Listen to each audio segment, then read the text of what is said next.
जय श्री कृष्ण राधे। आज हम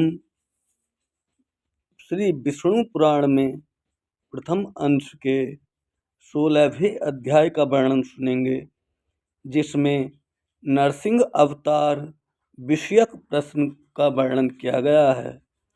जो भक्तजन इस चैनल से नए जुड़ रहे हैं, वे सभी चैनल को लाइक और सब्सक्राइब करें।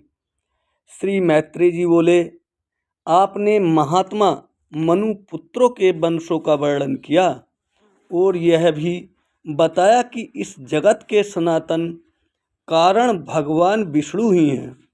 किंतु भगवान, आपने जो कहा कि दैत्य श्रेष्ठ प्रहलाद जी को न तो अग्नि ने ही भस्म किया और न ही उन्होंने अस्त्र शस्त्र से आघात किए जाने पर ही अपने प्राणों को छोड़ा, तथा पाशबद्ध होकर समुद्र के जल में पड़े रहने पर उनके हिलते डुलते हुए अंगों से आहत होकर पृथ्वी डगमगाने लगी और शरीर पर पत्थरों की बौछार पड़ने पर भी वे नहीं मरे। इस प्रकार जिन महाबुद्धिमान का आपने बहुत ही महात्म्य वर्णन किया है, हे मुने, जिन अति तेजस्वी महात्मा के ऐसे चरित्र हैं, मैं उन परम विष्णु भक्त का अतुलित प्रभाव सुनना चाहता हूँ। हे मुनिवर, वे तो बड़े ही धर्मपरायण थे, फिर दैत्यों ने उन्हें क्यों अस्त्र शस्त्रों से पीड़ित किया और क्यों समुद्र के जल में डाला? उन्होंने किस लिए उन्हें पर्वतों से दबाया? किस कारण सर्पों से डसाया? क्यों पर्वत शिखर से गिराया और क्यों अग्नि में डलवाया?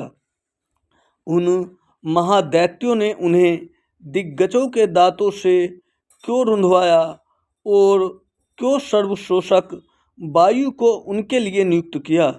हे मुने, उन पर दैत्य गुरुओं ने किस लिए कृत्या का प्रयोग किया और शंबरासुर ने क्यों अपने शस्त्रों मायाओं का वार किया?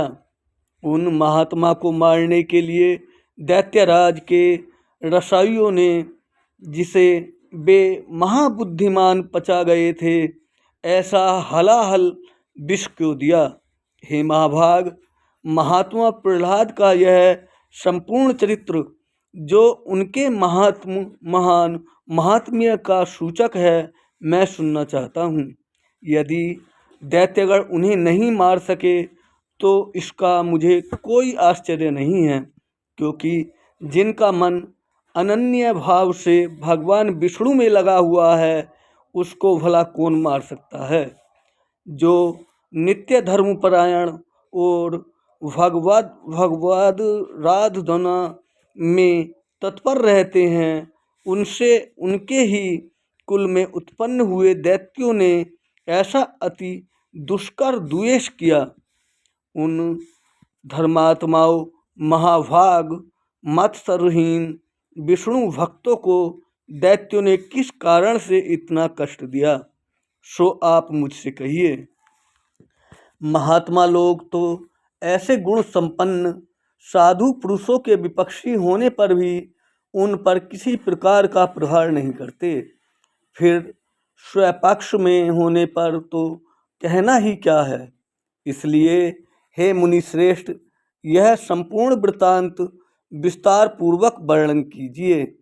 मैं उन दैत्यराज का संपूर्ण चरित्र सुनना चाहता हूँ। इति श्री विष्णु पुराणे प्रथमे अंशे 16 अध्याय।